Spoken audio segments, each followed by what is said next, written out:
about anything referencing this past week. I need clarity on how can the police boycott anything? I'm talking about the Beyonce concert that's coming up in March somewhere. Yeah. And I don't know I don't know how the system works as far as security or whatever, but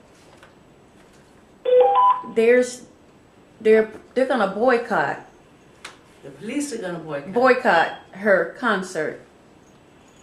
What would they ordinarily have done? I don't know. Are you asking or are you just saying? Yeah, I'm just asking because I don't know protocol with that, but my thing is, how can the police boycott something? Do they pick? You think the entertainers? Is this extra for them to do? That's what It I'm is? saying. To do that. Okay. I don't know what the usual is. If the expectation is that they ordinarily cover because of the numbers of people, sheer numbers of people, and that's a routine part of an extension of what they would do. That's one thing. But if they are contracted specifically to do certain things and contracted by the promoters, that's a different thing. They can choose to accept or not. Okay. So it depends. But again, if it relates to an extension of what they would ordinarily do for not only her, but anybody else that drew a large crowd, and the police have to assist with conducting and ensuring that traffic flows, I have no idea how they could presume to boycott that. I just don't understand. Well, yes, I do. I think it's ignorance. African Americans. I understand why I can't say we won't grow because we are growing, we're evolving, but people trying to do something, represent something positive, and it's not just for the African American community, it's just for people in general who are being brutalized by the policemen. She's standing for this, and I just don't understand. Well, I can't say that. We're so us. That's all I can say. We're so us. When will we learn? When did we learn? No, when will we learn? When did we learn? When did we learn? We weren't always open to learning ourselves. And so everybody has to get to that point individually. And the issue is not about what the race does. The issue is about what I do individually in terms of beginning the journey of introspection for myself. Because then, when I do that, then I won't get caught up in all the other stuff.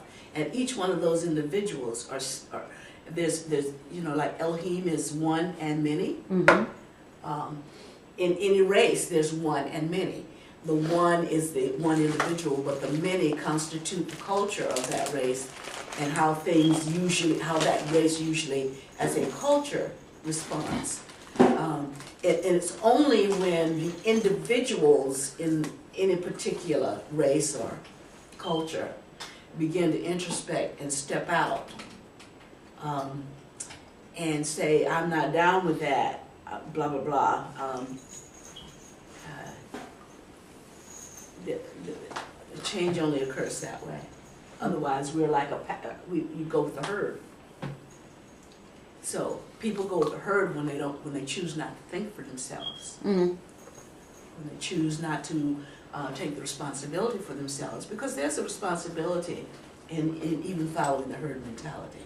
Because whatever happens, because we bought into that, part of that consequence is ours, be it positive or negative. Right. So it's not an easy question to answer, but my only response is that individually we have to start with each other, with our own self. And that's not necessarily the best answer, but it's one answer. Well, it makes But that's the thing about it. There is not only just one answer to everything. right. Well, it makes you think. I mean, it's a oh okay kind of thing. You know what I'm saying? Yeah, you wanted some great epiphany. No. It's just that I just wanted to share, and what you said made a lot of sense. And you can't get caught up in the hoopla. You can't get caught up in what's happening, because I know everything is happening for a reason. This thing is really evolving, and there's light behind everything. I Yes, know that, yes, or yes. light is in everything. Yes. So I'm good with that. Yes. And even in the herd, there's some light. Right.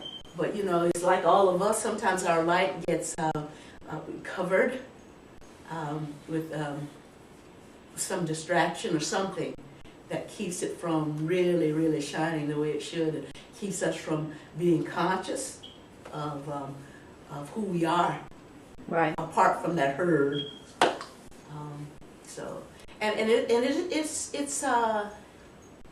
It's not only dangerous breaking away from the herd, because you feel like you're out there on your own by yourself.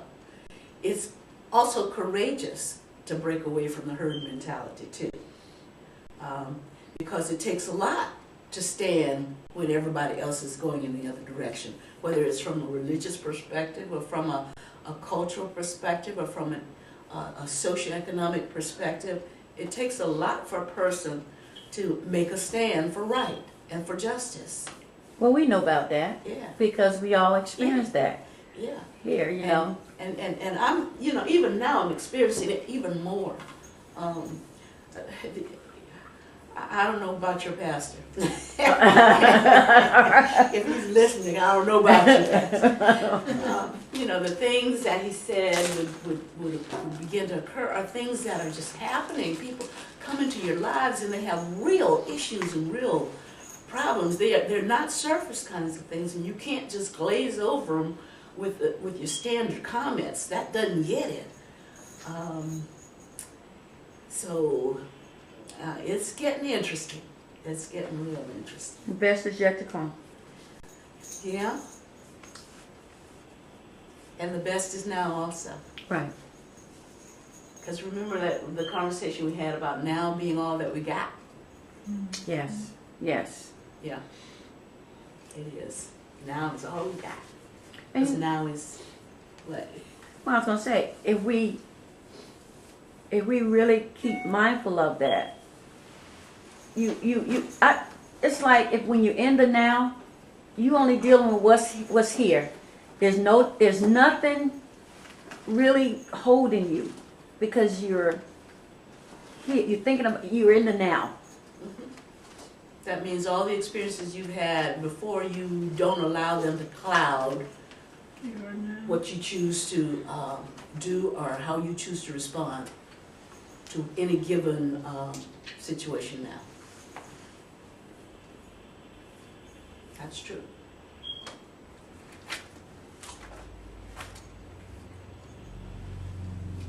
Anything else? Any other questions? The now moment is the soul's eternal day. Wow. There's so much heavy stuff. I'm reading Genesis Meditations, and it's lots of stuff that make you think. You must really think deeply.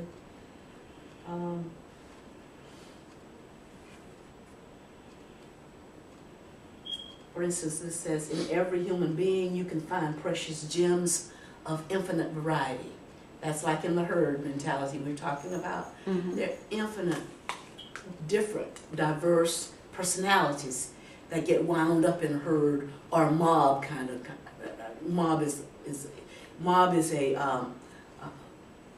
not what I want. Mob has that connotation of being bad, but the herd mentality is I go along with the flow, just so that I can go along with the flow. I go along like what they used to say in church, go along to get along. Yes. Something like that. That's the herd kind of mentality. You go along to get along. Get along with who? Get along with who's in that group. The herd is the group. But this says in every human being you can find precious gems of infinite variety. These stones want to rediscover the original mind from which they came. We just don't know it. A lot of us just don't know it. We want to discover our source. That's why we're going along to get along. That's why we're going along with the herd until something in us, that one thing in us one day that says, it's got to be more. There's more. There's more to me than just surfing on top of this water with the crowd. There's more to me. And so that's what that essence is in us, that yearns for the source. And the issue that we don't think about is that as much as we yearn to know what that is, the source yearns for us to know. And to just as we yearn to know, the source yearns for us to discover. The sacred, the holy breath, the sacred breath, the whole sacred unity yearns for us to discover what it is we yearn to know. And that is who we are. Yeah. It all goes back to that. It all goes back to that because I'm thinking about at work. There's two women. They show me who I really am because they act just like me, or the things that they say, the things that I used to say, the way I used to look at things, they're me. And when they say something, I say, I know what you're doing. Well, how you know? You're me. I say, all of us have each other. We're one. I said, but I know what you're doing. I know what you're thinking. So they're showing me who I am, and I'm learning who I am. Mm-hmm. But guess what? There's an opportunity for you to also show them how to break that circuit sooner than you were able to. Yes. Because you understand where they're coming from. Yeah, exactly. They're your mirror. Yeah. So it's like the cow. As much as the calf wants to suck, the cow wants to be sucked. Same thing. And if we just understood that and just grasped that, it would make so many things a lot easier. I quoted this guy by the name of Eckhart Minehurst. I think that was his name last time when he was talking about the eternal day of the soul. Mm-hmm. He also said something else, Meister Eckhart. And I guess what I'm reading is that truth resonates beyond what we call time. Because time is not linear. Time is like a pulsing. It's not linear. It's not, sometimes we try to capture or encapsulate our life experiences and parcel it out in this moment called, July 4th, 1999, or whatever. We try to capture our life experiences and put it in that box, or this box. But truth, authentic truth, resonates irregardless of the boxes that we create. And we said this. What he said, this guy here is from 13th, 14th century Germany. That was 1200 AD, 1200s, in the 1200 BC. Wow. Okay. He said, here's the essence of all I have ever said. All the truths that you could discuss or practice. What seems insignificant to us may be very significant to God. So, the best thing is to take everything that comes to us from God equally. Everything that comes. Without comparing or wondering what is important, what is not, what is higher, what is lower. Just follow where God leads. That is, where you feel most drawn and away from where you feel caution and aversion. if we just do this, then God gives the most in our least, and we can't go wrong. We talked about not being wrong, not being able to be wrong. That we're always right when we're doing it with the right motive. That's what this is talking about. When we come from the motive of trying to do the best we can for mankind, the motive is right. Nick, you're supposed to teach today? Hey, no, not that I know of. Okay. I guess we're all in this together then. Okay. I can't see you guys either, but Sorry. that's okay if you can't fix it. Okay. Thank you. So did you follow what I was saying with him? Did you follow what he was saying? That even when we feel that we are inept, that we don't have what it takes to choose to approach a problem or a challenge, if we do it with the right motive, then whatever our lack is, the Creator completes that lack, and He makes it so that it is not a lack anymore. In other words, two things. If I have to go halfway with somebody from my perspective, I perceive that I have to go halfway. I have to meet you halfway. Okay, this is the main point. You got to come from here, and I got to come from here. This is the main point. Suppose I can only come from here. Creator meets me here. There is no such thing as equality. Has nothing to do with distance or location, any of that stuff. It has to do with where we are, what our needs are, and and with our motives. So regardless of what our herd mentality of the culture has told us that we got to do, we have to rest in knowing that we are part of sacred unity, and whatever our lacks are, they can be provided. They can or they are. They are. They can because they are. You're right.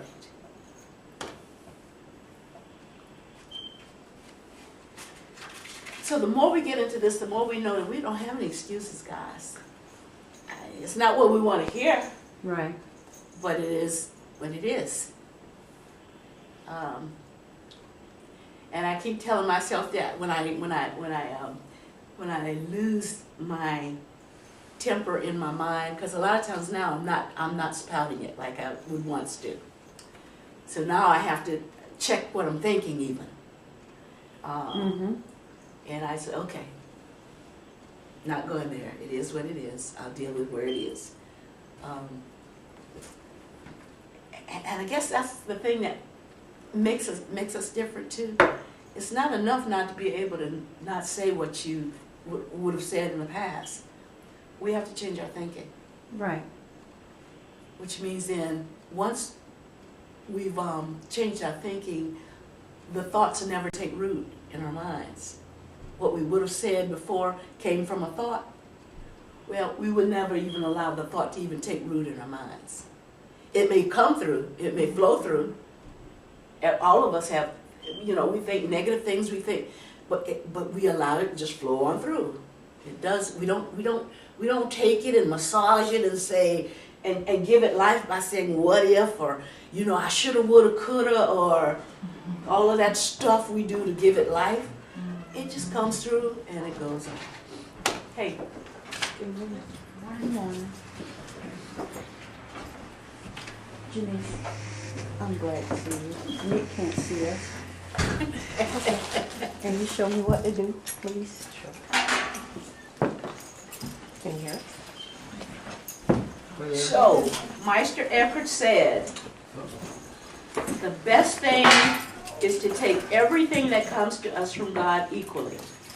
That's the goods and the bads, guys. The things that we've talked about in the past, the things that seem to be good or the things that seem to be bad. Let me rephrase that. The seeming challenges. Okay, because it's a matter how our words are what box something in. So take everything that comes equally, without comparing or wondering what's important, what's not, what's higher, what's lower. Just follow where God leads, where you feel most drawn, and away from where you feel caution and aversion. Because there's that we've got the essence of divinity in us that will check us. Sometimes we may not listen to it, but it's there. If we just do that, then God gives the most in our least, and we can't go wrong. Read that again, please. Sorry. Meister Eckhart, 13th, 14th century German. Said what? Again? That's what he said. He said, whatever comes up, take it as it is. Don't try to weigh it. Don't try to say this is bad, this is good. But let your intuitive part of you that draws you, that draws you to it, let it follow its course. Or if it says, okay, caution here, be careful, or there's a caution or aversion, then follow that. And what it says is, if we do just that, what he says is, he's found that God gives the most in our least, and we can't go wrong.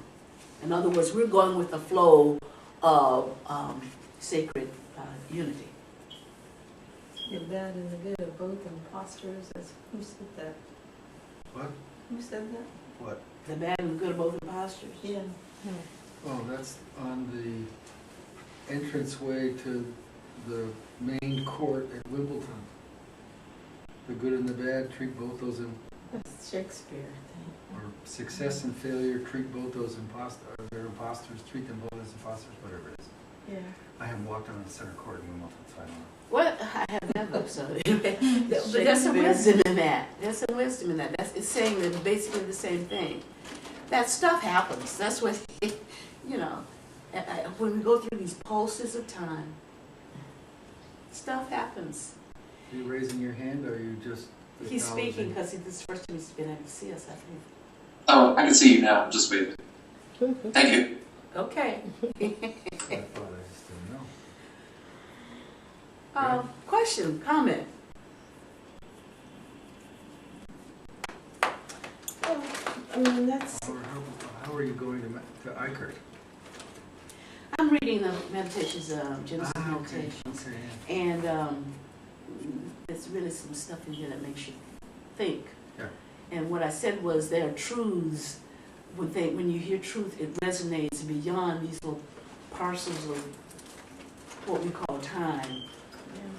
These Yeah. boxes that we put our life experiences in, and we tie a date onto it and say, on this date we did this. And so when life is really more pulsing, and truth will resonate across all those pulses, not just in one little box of time.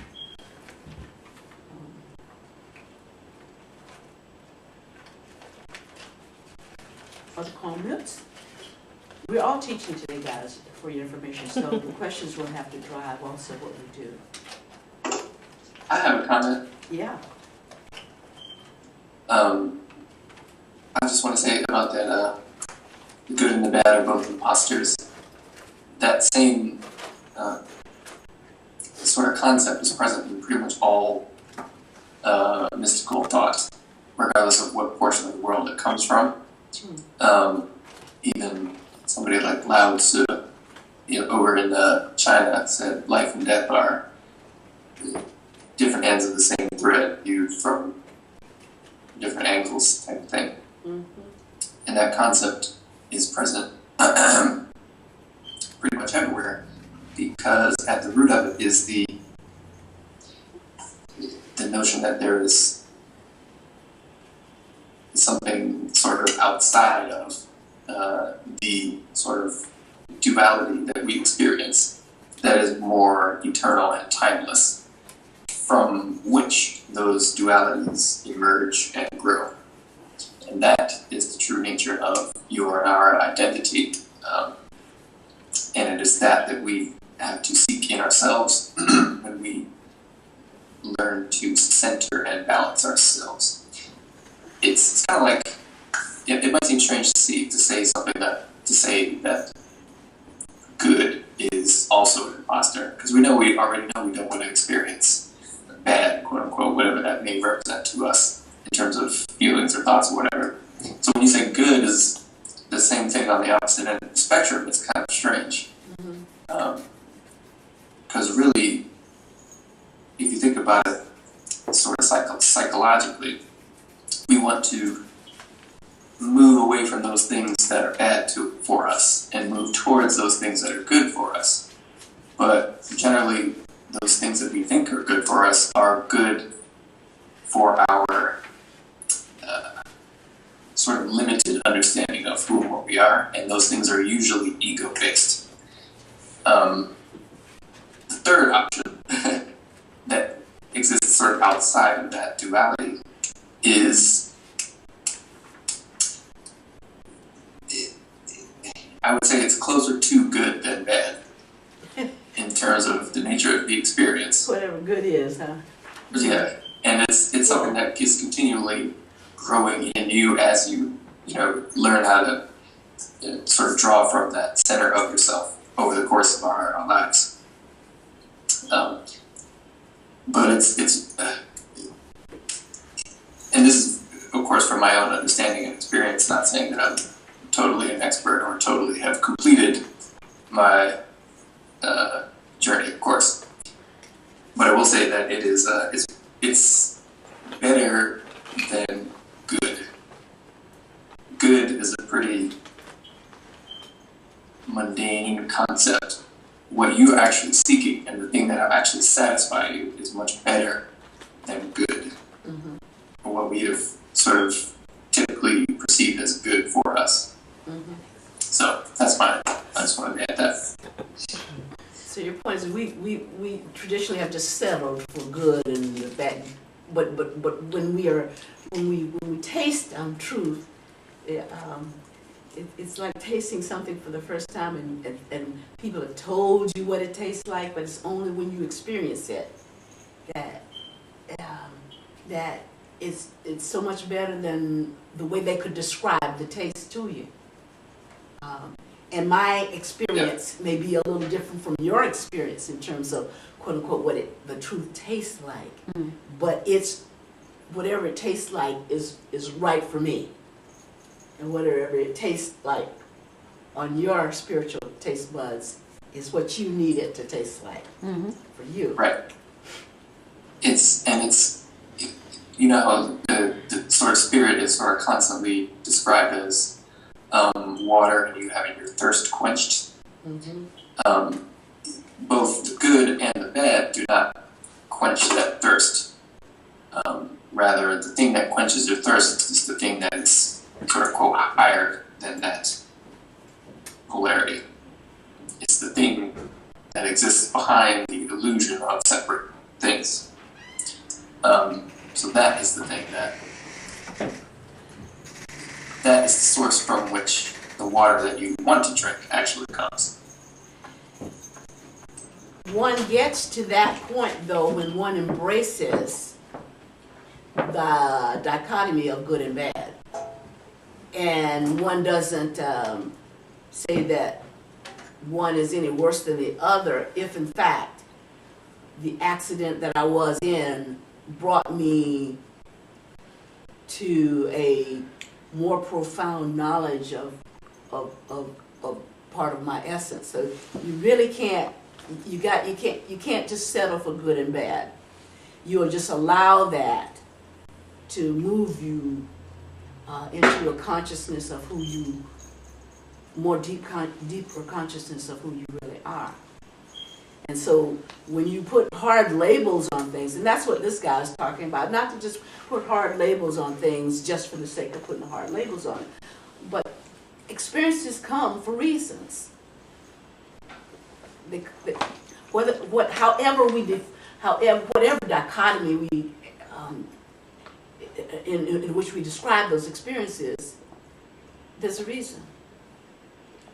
Well, yeah, and I can't articulate it very well because there's a sort of a tangent on this that's interested me off and on for some time, but the whole notion of what is good for you and what is bad for you can be misunderstood.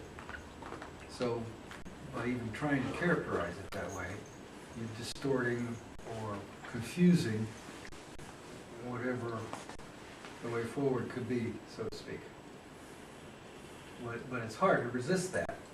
There's a tendency to want to, because that's the way we sort of live. But it's like, I remember reading a book years ago, and I've got it somewhere, bits and pieces of it, that we think that the opposite of love is hate, and the book said no, the opposite of love is obsession. Because if love is very opening and freeing, what's the opposite of that? It's not hating, necessarily. So that just made me think we so glibly and blithely run around saying, oh, the opposite of this is this and this, without even questioning, really? Is it? Is our concept of what's good accurate to then know what the alternative or opposite to that is? So that's part of what all that is, I think. And the point is that what is best is beyond what good or what good is. It's beyond even that. So. Well, even if best is the right word, but that's it. Yeah, that's the fun part. Evelyn asked a question when we first started about Beyonce and the police wanting to boycott Beyonce and things like that. And we talked about African Americans and why we do the things we do, blah, blah, blah. And we talked about, the herd mentality where everybody just goes along with the flow to get along, go along to get along kind of thing. John 3:7 from the Aramaic Peshitta speaks to that a little bit, okay? Because remember we asked the question, well, when did we stop following the herd mentality and said, oops, where are they going? There's a cliff up there. Don't they know that? There's a cliff up there and everybody's just running because everybody else is running. So when did we get to the point where we stopped and said, there's another way down, rather than just going over the top of the cliff. John 3:7 says that if you were born only of flesh, you identify with the stuff of you. If you were born of flesh, if that's all you, if that's all you consciously are aware of, if that's all you identify with, what feels good here, what looks good here for the flesh, what others say feels good and looks good. What significant others say feels and looks good. It says that's limited to a particular form, name, appearance in the moment you view it. You follow that? Whatever, if you're born in the flesh, you identify with the stuff of the flesh in a particular moment and form. In other words, you've looked at yourself in the mirror and you've been trying to primp and pretty up. And you know that you've told yourself that there are times when this is just not getting it. The hair is not there. This is not a good hair day. And then there's another time, at another period of time, you looked at the appearance and the form and said, oh, not bad today. So what we do is we tend to identify with when we're just looking at the flesh with that particular form at specific times and periods. In the moment you view it. What about the one who gives it energy and whose purpose it serves? That's beyond the moment of the form that I'm looking at. And so that's what everybody isn't, that's where we're all not at.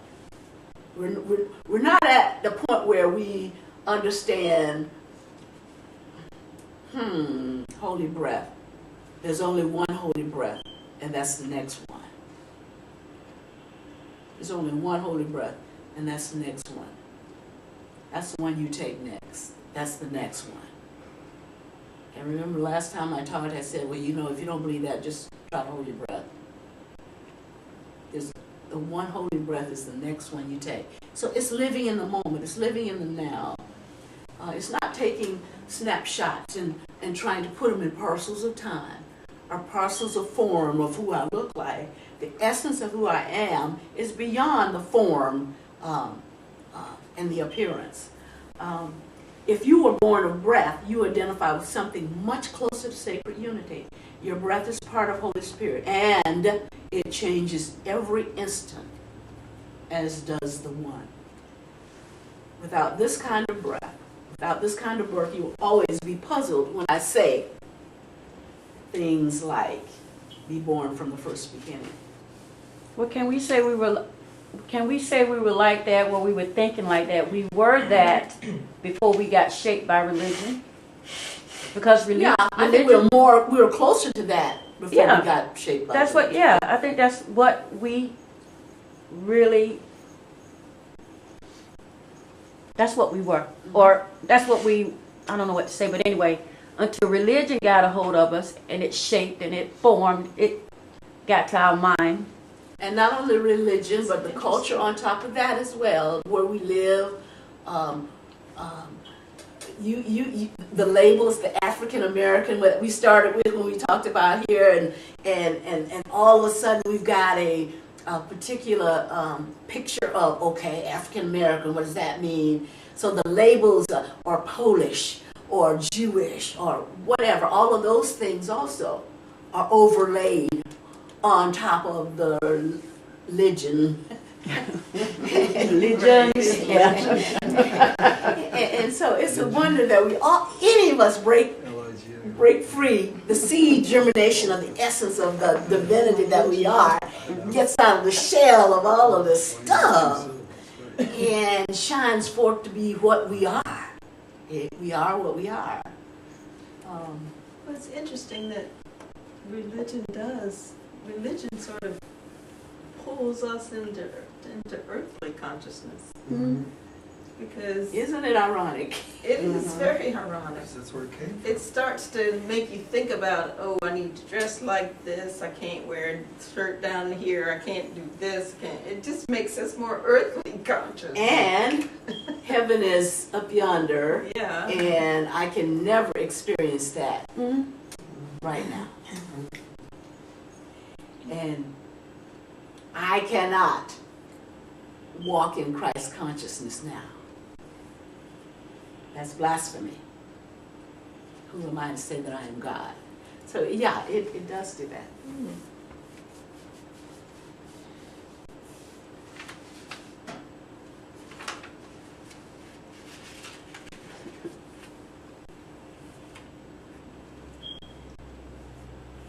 There's only one holy breath, the next breath. Mm. Blessed be the vibration, sound, and name of the living one, resounding through all levels of our existence. That's just reinforcing, be present in the now. Be present right now. Because that's all we got. If that's all we got, why do we need anything else? Why do we need to think we have the past? Why do we need this urge to think we have the future? Because what we do now is the future. And what we do now is the past. So every moment can be that future that it's almost like it is. It's like that. I am, I was, I will be. That's what that is all about.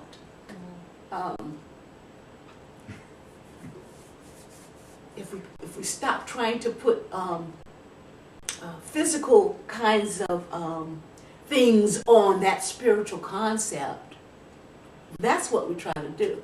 Overlay physicality on top of that concept. And that's why it doesn't quite ring true and it doesn't quite work for us. Because of it's like a concept that's so big that there is no physical fabric that you can create to cover it.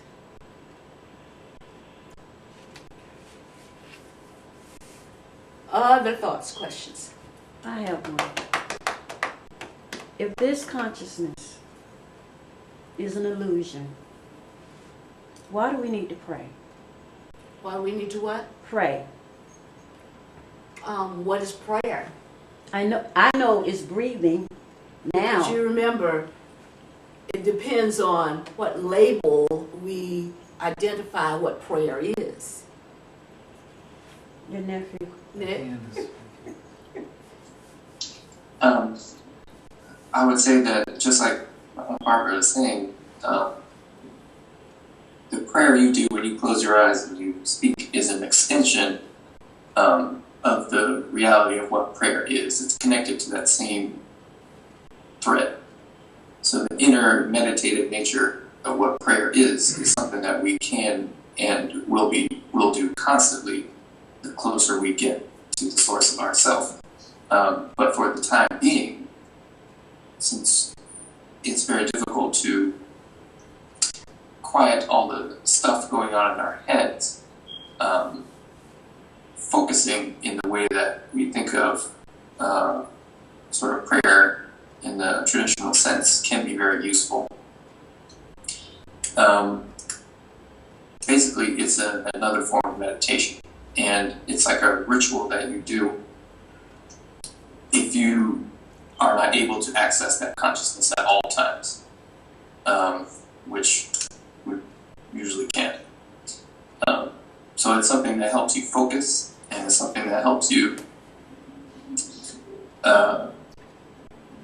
sort of quiet your thoughts momentarily, so that you can become familiar with the state of consciousness that you enter when you actually do the ritual. You know, when you close your eyes, put your hands together, zip whatever you do. Because the state of consciousness that you are hoping to maintain while in that sort of prayer position is the same one that we are aspiring and hoping to maintain at all times. So it is necessary that we pray. Well, I see it different now because of what I've been taught, but the rituals that we do, the external. I don't pray anymore. I don't either. From that ritualistically, perspective, yeah. from what we used to. I can It's- say that I might say the Lord's Prayer. It's something that you will intuitively know in yourself. Like if you need to do that in order to calm your thoughts, so that you can sort of maintain your intuitive awareness of your own spirit and how it is moving, go right ahead. I will also say that you are never not in prayer. You are prayer. Yeah. And we just don't know it. When you said prayer, and I said it depends on how you define it, it is just antithetical to what we see in the church, where the person will go up there and, someone captured it in a book where they could say all the pieces and parts of what a traditional prayer in a black church was. Mm-hmm. Lord God, build me up where I'm torn down. Yeah. Blah blah blah blah blah. They said, I said, did they go to Beulah? No, that's the traditional Baptist. No, when I read the book, Oh. when I read it, that's what I said. I must have heard Pastor so and so. But then all the pastors are saying that.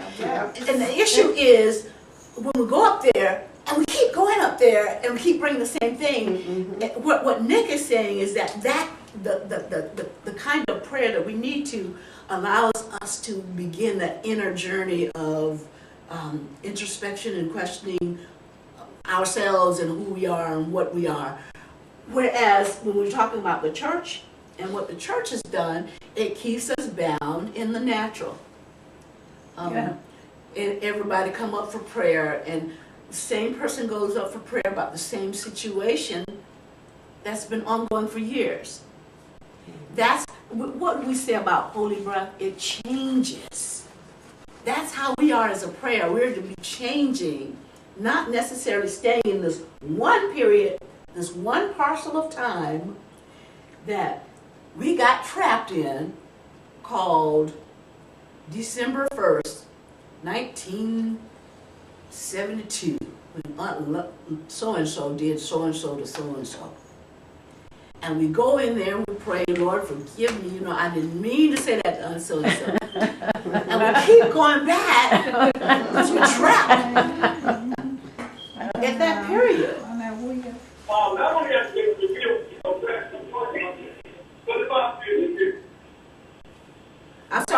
it's a little difficult to understand you. Aliens. George, Interfering. well, you follow what I'm saying? That's not prayer, and that's what I think about when I think about the traditional. That's not Right. what Nick's talking about. Right, exactly. And that's what people think prayer is. Well, that's why I put it out there because, I mean, we're not the only one listening to this or Yeah. dealing with this. There are Yes, other ma'am. people out there, and they need to know, you know, that's not it. That's why things are not changing Yes, ma'am.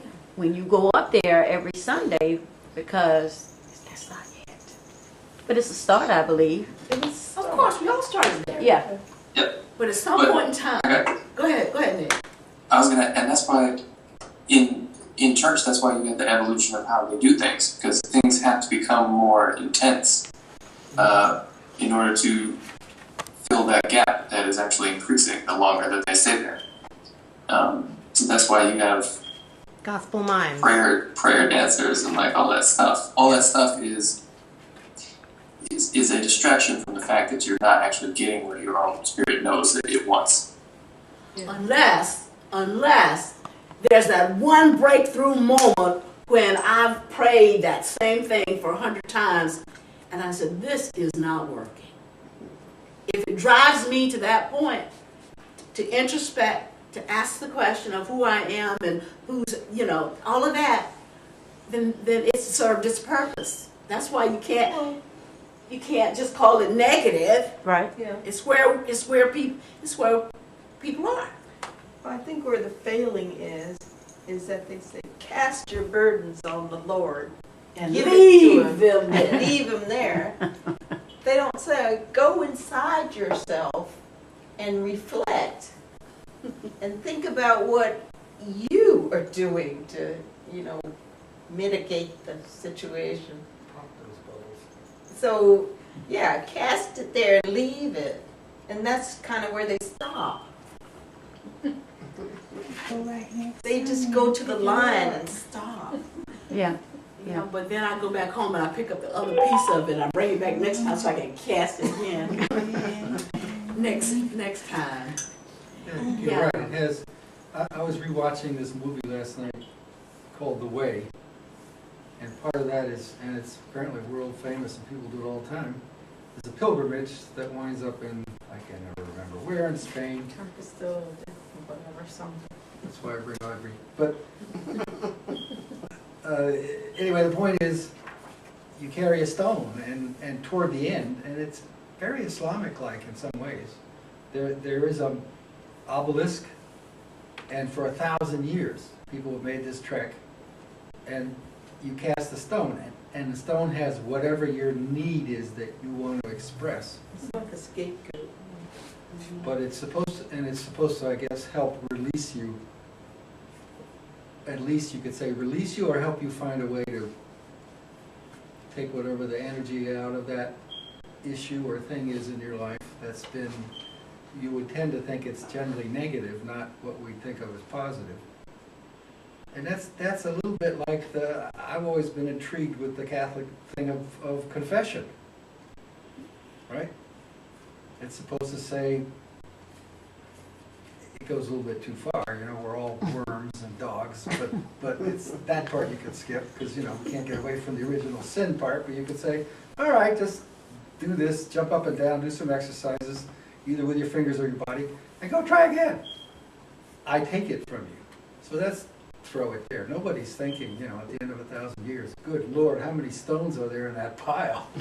You know what I mean? But that intrigued me just because you see that pile that's there for people. And then what you do with it is, what comes next is up to you. So anyway, we have these things, these rituals, these practices that are, I would assume, in their best intentions, supposed to help free us from that.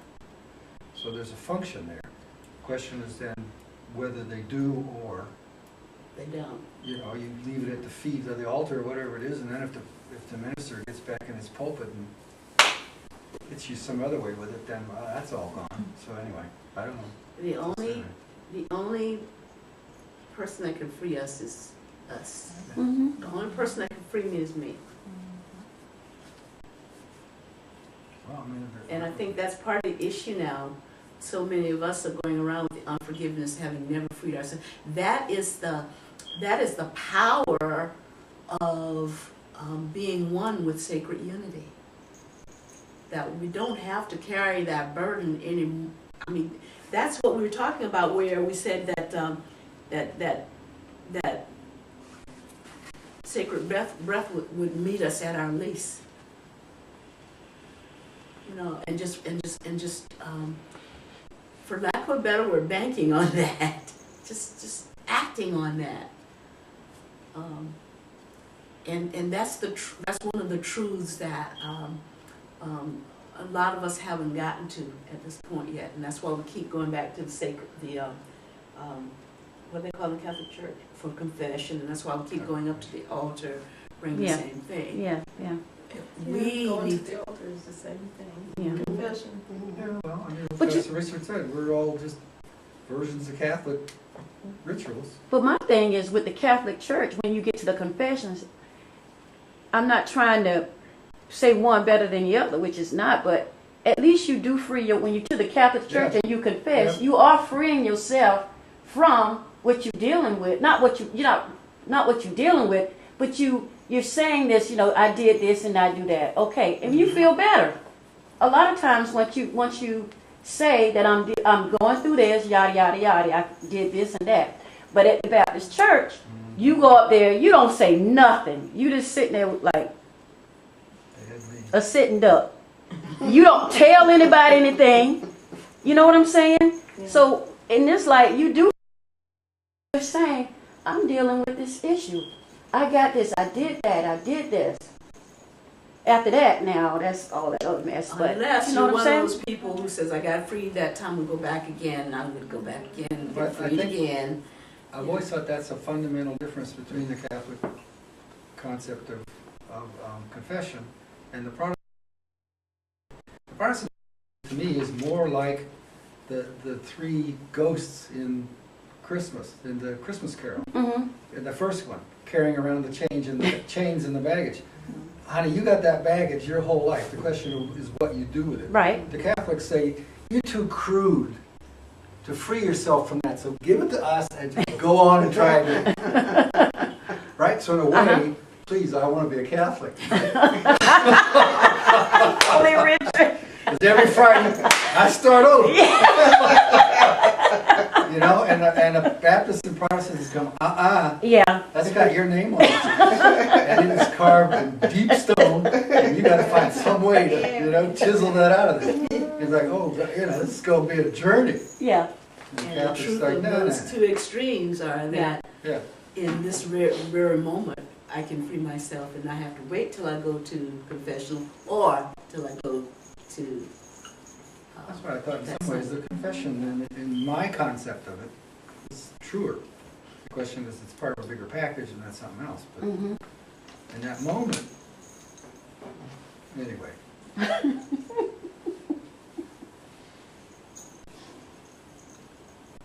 And it's a private thing. Yeah. Between you and the priest. Yeah. It's not part of the congregation's issue. And in the Baptist church or whatnot, you're yelling everything, good, bad, and ugly about yourself, you know, congregate, whatever, all that's out there. Yeah. So anyway, it's a whole different way to deal with it. Or whatever the word would be. It's not deal with it. Present it, something. Be free from it, I don't know. Yeah. Anyway. Other comments?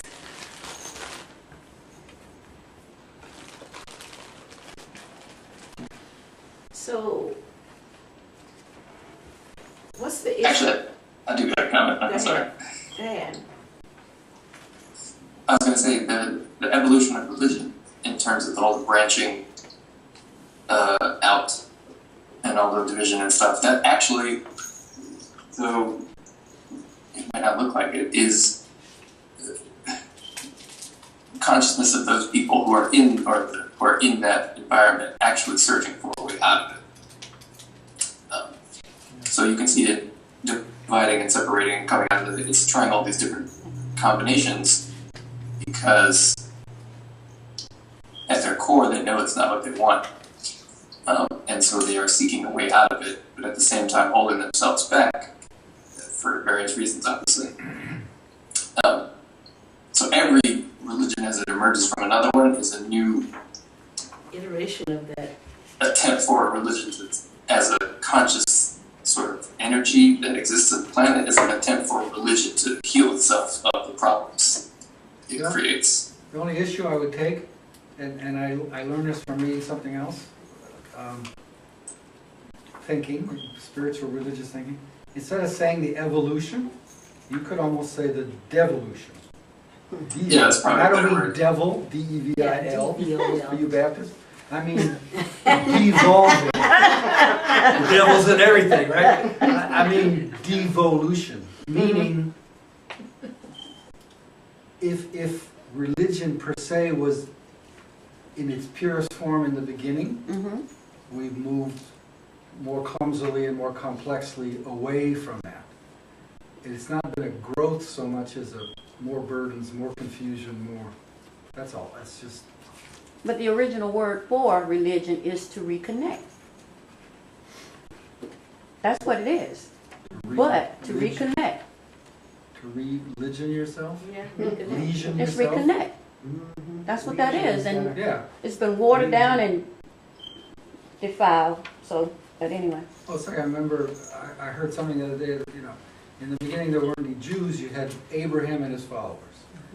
And then when you got farther away from that, people were beginning to forget and get confused, so now you had the beginning of some kind of scripture, and then people started gathering around that, and now you had the tribe.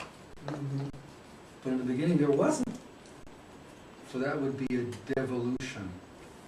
You could argue the point, evolution, it's just how you explain the word, but in a way it's getting farther away, not closer to. Mhm. And certainly what I think Nick says is all part of it. It's like trying to dig tunnels under a wall, and you just keep hitting the wall. You know? And so we got so many tunnels under the wall now, you're running into other tunnels and everything else. You know? Talking about the wall Trump want to build. Well, but I mean, even, I remember you saying once, Nick, you know, the population of the world is gonna keep on getting bigger until we all find that oneness that's in us, and then we're not gonna keep having to expand. That's the purpose of children, What? Yeah, it's so we all can the get it same. right. Everything follows the same pattern. So, like the universe, we're gonna keep expanding until. And then, in one moment, I guess, we're back to the second before the Big Bang? Okay. Spiritually? I'm trying to find my Thomas verse here. Until the earth says, we can't take any more of these variations, just please, go somewhere else. Anyway. You brought the word variation, it just took my mind on another track. The diversity and the variation is not a negative, it's just seeing, it's just a physical rendition of all the many aspects of the of the sacred unity. There's so many, there's no one thing that can describe its awesomeness, its being. And so the diversity that we see physically is not here so that we can all put boxes around this culture, that culture. It is so that we can explore and experience that diverseness. But we're the ones who built the walls.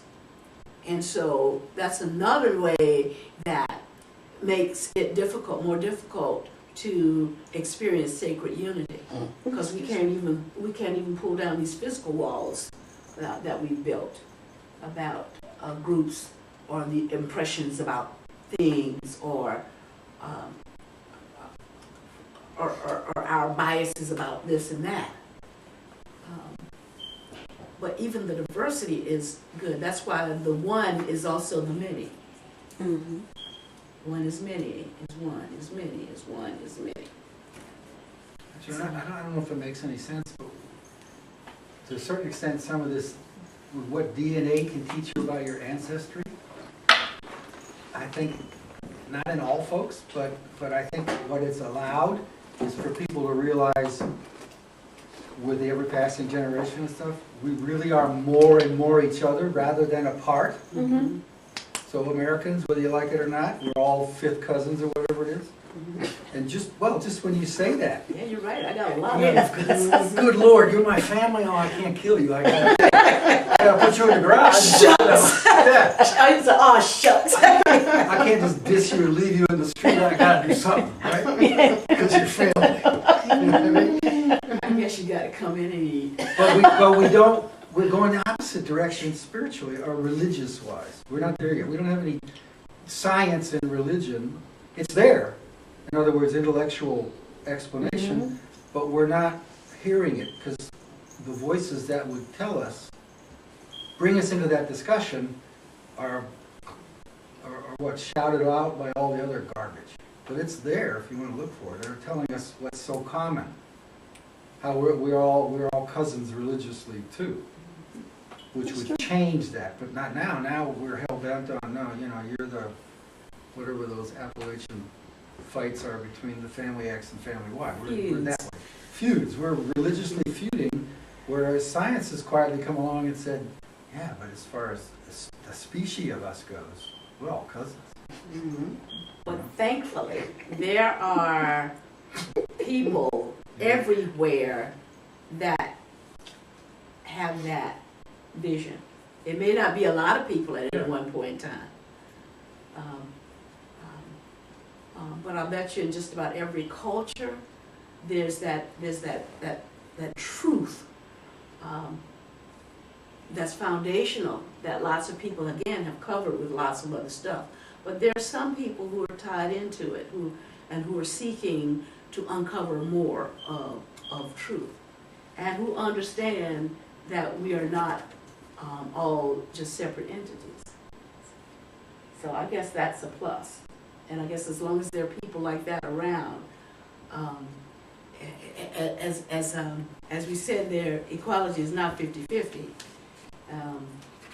Pastor likes to use the thing is if but for one, in other words, the sacred unity meets us where we are. If really that's what we want. We want that unicity. We want to value the diversity, but know that we are all sourced from sacred unity.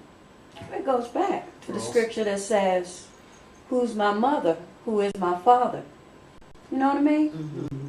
That for some reason, everybody say John 3:16. Okay, that's good. That doesn't stick with me. Well, what sticks with me is, who is my mother, who is my father?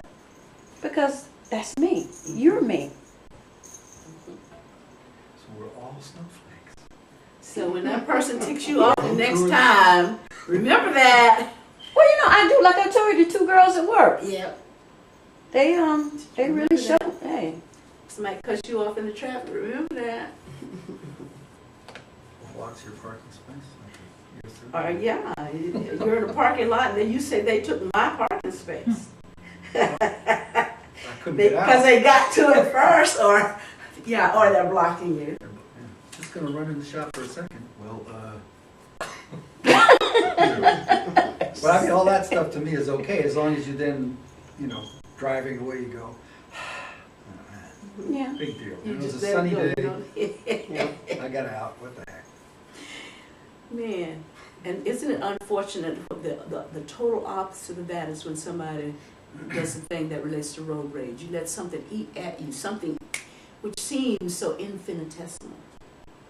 I mean, I'm sorry, so insignificant, thank you. So insignificant, but you just let that thing feed on you to the extent that it causes you to do the total opposite of driving away and breathing a sigh and letting it go. But I think in that case, because I felt that. I was You gonna felt sit the there and wait rage, till the huh? guy came out, and I thought, what for? You know, and this is a defense, stand your ground state anyway. Really? Do I want to do that? No. So I said, all right, deal with yourself here and just move on. But the point is, if it can touch that, there are undercurrents still in you Yeah. that at a given moment, They are. and that's why some of that really absurd behavior comes out, and you don't even realize you've given into it until you can't stop it or something, right? I suppose that's what the rage is, but why those undercurrents in there? it's you, yes, but it's also, and I think it's a little analogous to when Audrey and I were overseas, we could look back and see what was happening in the United States. And we'd say the same things you do, you know, but then we turn off the TV and stop looking at it and go do something else. But here, it's up to here. Yeah. You're in it up to here whether you know it or not. Yes. So it's much more challenging to be free of it, so to speak. And you just find in those moments, I'm not. And you just hope they're quick moments and nothing serious happens. But, you know, that's not always the case. So it's, Well, it's like Turbulent. that person who's blocking Turbulent. you, and you get upset about it. I mean, it becomes about you then. Me, me, me, me, me. Mhm. That's what it all basically, whether it's that kind of example or any other kind of example. How dare he block me? I mean, he's not even obeying the rules. All the stuff we bring to bear on stuff. How dare he stick his finger up at me? And he's the one who's going slow. I'll teach him. You know, stuff like that. yeah, number of legal parents, that's all. Thomas says, when we're talking about if you're born in the flesh, you do stuff like that. You're so tied to physicality that you do physical stuff. Mhm. Thomas said that whoever knows fully the world of form and distinctions has stumbled upon a corpse. Because remember, we said that the more we're tied to this, the more the fleshy we are. But he says, whoever recognizes it as a corpse, of that one the world is not worthy. When I stumble on it and I understand what it is, I think one of you guys over here said something, the illusion of this world. When we can understand that and know that without a doubt, that means that whether we're here or not, it doesn't matter. You're ready to take the lead, one way or the other. Because you know what reality is. Because this is it, it's not it.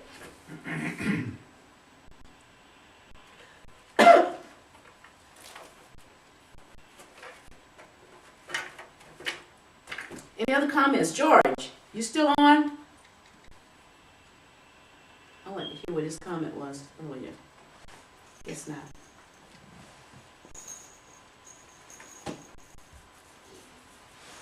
Yeah, I'm still on.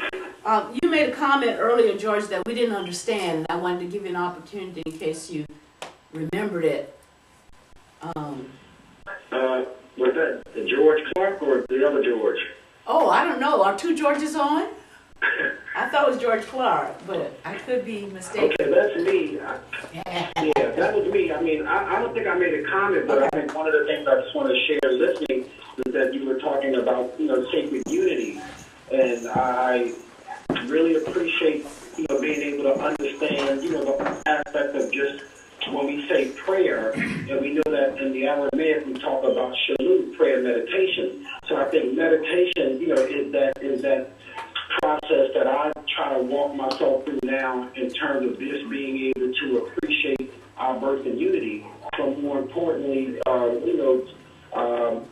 being in places where I know that peace that surpasses all understanding that I'm able to receive when we talk about our birth and unity. So, again, as I listen, I think the sacred unity for me is just, being able to appreciate our oneness. As you had mentioned just a little bit earlier, that we all are one yet many. But how do we, go to that sacred place, or where is that sacred place at? And I think that was just a thought, that was on my mind at the present time. Or if I responded to something, that's what I was giving thought to. Okay, thanks. All right, thank you, George. You're welcome.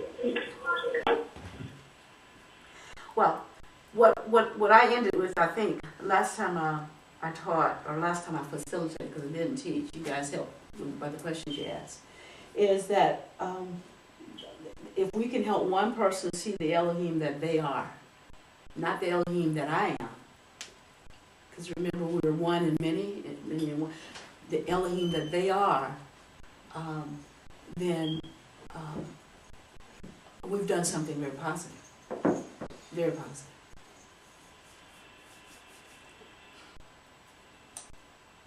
All right. Any other comments? That's all I have. Nick left, so he doesn't have anything else. Let's You know, go. and Barbara, I think in terms of what you're saying, let me just say this. You know, there's that African proverb that says, "I am because we are," Yeah. and I think that's so, you know, so powerful. So, because wherever we are, if we all are one yet many, then you know, the energy, you know, the love, you know, the vibration. And I believe that, you know, that, you know, where we are now, when Pastor talked about 12017, and that being the number 11, and about the open door being open to us, you know, that we can walk with the purpose, you know, being able to see how can we bring that harmony and unity in the oneness that we all are.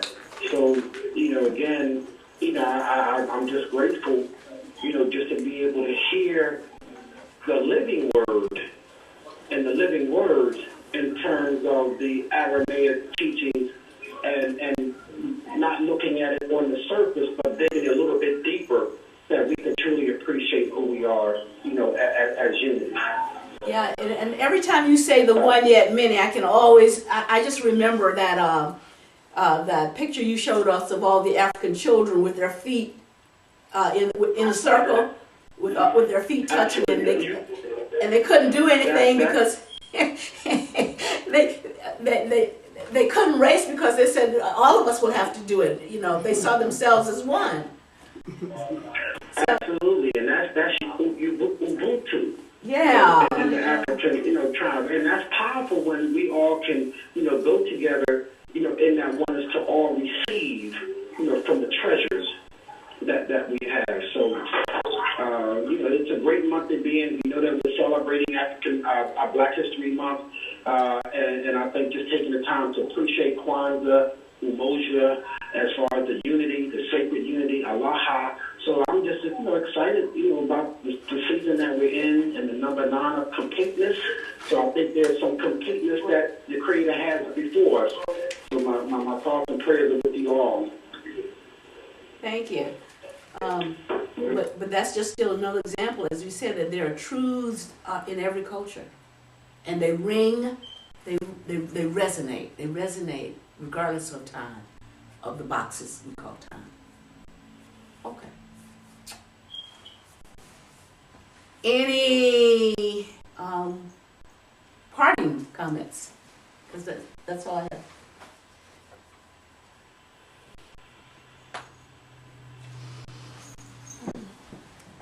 You are more than this flesh, in this form, and this physicality, in this time period that you call time here.